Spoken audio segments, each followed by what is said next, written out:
Has declared the coronavirus outbreak a public health emergency of international concern. They are saying they are doing this not because they don't have confidence in the way China is responding to this outbreak, but because of the concern that it could spread to countries with weaker healthcare systems. Remember, they met for 2 days last week and declined to declare this that public health emergency of international concern.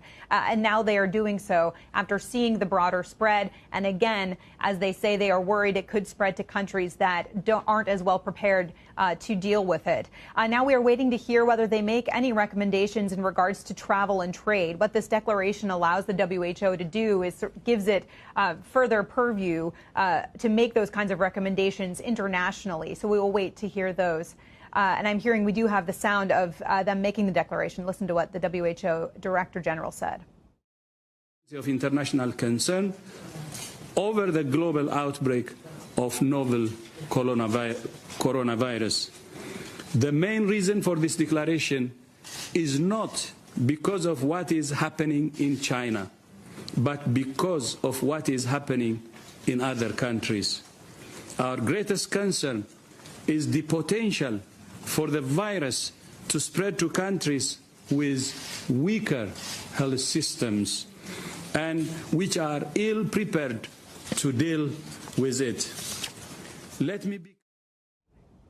So that's the Director General, Dr. Tedros Ghebreyesus, there saying again this is not because of China's response. And he actually went out of his way to commend China, saying they may even be setting a new standard for outbreak response, guys. But we are getting that public health emergency of international concern declaration for this novel coronavirus. Back over to you. That might be important because of the skepticism that people who have worked in China in the past are bringing to bear when they're looking at the numbers and then China's response. In the meantime, this declaration by the World Health Organization, especially where it comes to other countries who may not have such strong health standards. Does the World Health Organization have any sort of power over these countries, or is it just influence? That's a really good way of putting the question, Contessa. It doesn't necessarily have authority to do things in those countries, but this declaration does give it sort of more cover to make recommendations and to strongly emphasize they should be taken.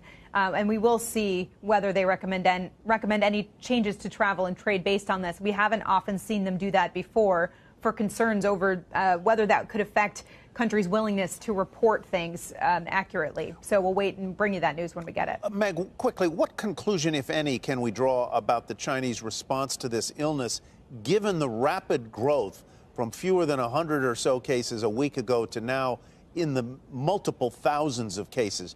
Do they have their arms around it or not, or can we conclude?